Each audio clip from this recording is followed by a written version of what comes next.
పడినటువంటి మూర్తి. అటువంటి మహానుభావుడు ఏ చేతితో దశావతారాలలో ఉద్ధరించాడో ఆ స్వామి దర్శనమే దశావతార దర్శనము.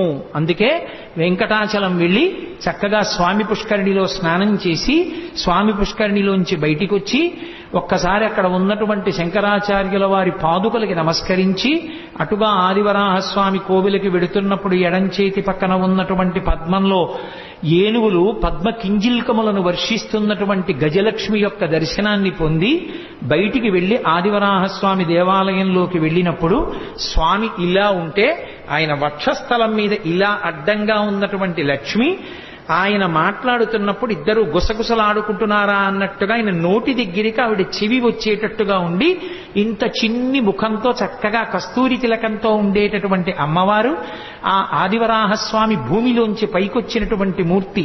ఆ ఆదివరాహస్వామి దర్శనం